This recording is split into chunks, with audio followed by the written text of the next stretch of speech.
श्री गुरु चरण सरोज रज निज मन मुकुर सुधारि वर्णौ रघुबर विमल जस जोदायक फल चार।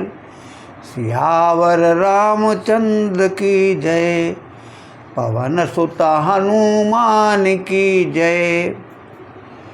प्रभु राम, लक्ष्मण और सीता जी पंचवटी में विराजमान हैं। लक्ष्मण ने प्रभु से कुछ प्रश्न पूछे, प्रभु उनका उत्तर दे रहे हैं। लक्ष्मण ने पूछा, प्रभु वैराग्य क्या है? तो वैराग्य के विषय में प्रभु राम उत्तर देते हुए कहते हैं कि कहिय तात सो परम विरागी, तण सम सिद्ध तीन गुण त्यागी। कि हे लक्ष्मण, जो आठों सिद्धियों को और तीनों गुणों, वो तो कौन कौन से तीन गुण? सतगुण, रजोगुण और तमोगुण का त्याग कर सके, वह भी तिनके के समान, वही वैरागी। संत वचन, त्याग और वैराग में अंतर क्या है? जो इंद्रियों से छूट जाए वो त्याग है, और जो हृदय से छूट जाए वो वैराग्य। जो राग से मुक्त हो जाए वो वैरागी है। मन का अनुकूल लगाओ राग है, और मन का प्रतिकूल लगाओ द्वेष है, और जो दोनों से मुक्त हो जाए वह वैरागी। कबीरदास जी कहते हैं कि कबीरा खड़ा बाजार में, सबकी मांगे खैर, ना काहू से दोस्ती, ना काहू से वैर। अब कबीरदास जी में न राग था और न द्वेष था। तो जो अपने परम लक्ष्य की ओर बढ़ता है वह वैरागी है। फिर प्रभु लक्ष्मण के द्वारा पूछे गए अगले प्रश्न की ओर बढ़ते हैं।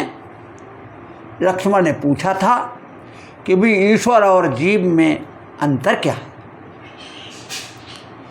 प्रभु राम उत्तर देते हुए कहते हैं कि माया ईसन आप कहूँ, जान कहिए सो जीव, बंध मोक्ष प्रद सर्व पर, माया प्रेरक शिव।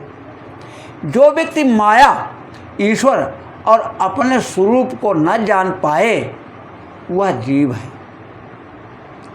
संत कहते थे कि जो खुद खुदा और खुदाई को न जान पाए वह जीव है, और जो बंधन और मोक्ष को देने वाला है, सबसे परे है और माया का प्रेरक है, वह ईश्वर है।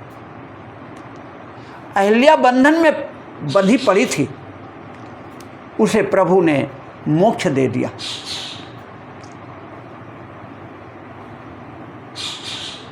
राम सबसे परे हैं, इसलिए वह ब्रह्म है।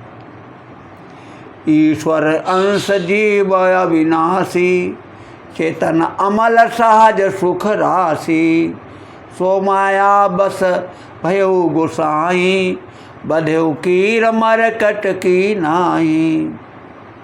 माया जिसको न चाहे,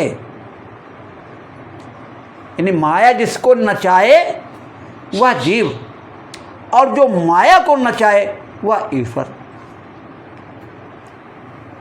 अगला प्रश्न लक्ष्मण जी ने पूछा कि प्रभु भक्ति क्या होती है और कैसे प्राप्त होती है?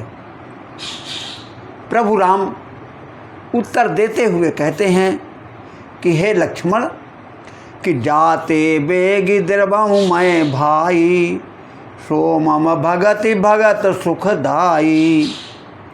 जिसके कारण मैं शीघ्र द्रवित हो जाता हूँ वही मेरी भक्ति है।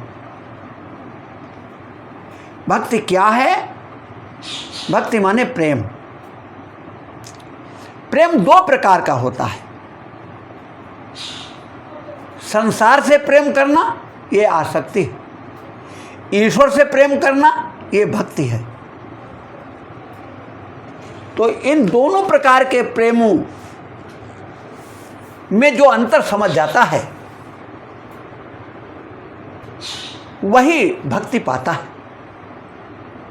भक्ति मिले कहाँ से? ये भक्ति संतों को प्रसन्न करने से प्राप्त होती है। भगवान कहते हैं कि भगति तात अनुपम सुख मूला, मिले जो संत होई अनुकूला। कि भगति अनुपम और सुखों की मूल है, लेकिन वो मिलेगी तभी जब कोई संत अनुकूल होगा। हनुमान जी ने भी भक्ति सीता को तभी ढूंढ पाया था जब संत विभीषण ने युक्ति बताई थी। कोई चीज़ दो प्रकार से मिलती है, एक मेहनत से कमाई करके और नंबर दो कृपा से प्राप्त होती है। तो भगवान ने भी भक्ति के प्राप्त करने के साधन बताए हैं कि भगति के साधन कहाऊँ बखानी, सुगम पंथ मोहि पावई प्राणी। भगवान राम लक्ष्मण से कहते हैं कि भक्ति को प्राप्त करने के साधन मैं कह रहा हूँ, ये मार्ग बहुत ही सुगम है और इस मार्ग पर चलकर व्यक्ति मुझे पा सकता है। कौन सा मार्ग प्रभु ने बताया लक्ष्मण को? सुने कि प्रथमई भी प्रचरण अति प्रीति, निज निज धर्म निरत श्रुति नीति। यही कर फल पुनि विषय विरागा, तब मम धर्म उपजय अनुरागा। कि ब्राह्मणों के चरणों की वंदना से मनुष्य के मोह नष्ट हो जाते हैं और मोह नष्ट हो जाने से ईश्वर की भक्ति मिल जाती है। गोस्वामी दास जी ने इसीलिए अपने काव्य में प्रथम विप्रों के चरणों की वंदना की है कि बंदौ प्रथम महेश्वर चरणा, मोह जनित संशय सब हरना। राम की भक्ति चाहते हो तो जहाँ कहीं भी ब्राह्मण आता दिखाई दे उसे शीश झुका करके प्रणाम करो। शास्त्रों द्वारा बताए गए अपने अपने कर्मों के में लगे रहना, इसका फल ये होगा कि विषयों से विराग, तब मेरे धर्म ने में अनुराग, मेरे धर्म माने भागवत धर्म पैदा होगा। ये प्रभु ने बताया। लक्ष्मण जी ने प्रभु से पूछा कि प्रभु ये कैसे जाना जाए कि भक्ति मिल गई है, भक्ति की पहचान क्या है? तब प्रभु ने कहा कि हे लक्ष्मण सुनो कि मम गुण गावत पुलक शरीरा, गद गद गिरा नयन वह नीरा। काम आदि मद मदम्भ न जाके, तात निरंतर बस में ताके। हे लक्ष्मण, मेरे गुणों का गान करते या सुनते ही जिसका शरीर पुलकित हो जाए, उसका रोम रोम सिहर जाए और कंठ गदगद हो जाए, नेत्रों से अश्रुधारा बहने लगे, समझ लो कि उस व्यक्ति में हमारी भक्ति आ गई है। जिसके अंदर काम, क्रोध, लोभ, मोह, मद, मत्सर, दंभ नहीं है, हे लक्ष्मण, ऐसे व्यक्तियों में मैं सदा वास करता हूँ। तो भगति जोग सुन अति सुख पावा, लक्ष्मण प्रभु चरणन सिरु नावा। यही विधि गए कछुक दिन बीती, कहत विराग ज्ञान गुण नीति। लक्ष्मण ने अपने प्रश्नों का उत्तर सुनकर बड़े सुख का अनुभव किया और प्रभु के चरणों में शीश झुकाकर प्रणाम किया। ज्ञान वैराग की चर्चा होते होते इस प्रकार कुछ दिन पंचवटी में व्यतीत हुए। उसके बाद एक घटना घटी। अब इस घटना का प्रसंग अगले एपिसोड में। सियावर रामचंद्र की जय।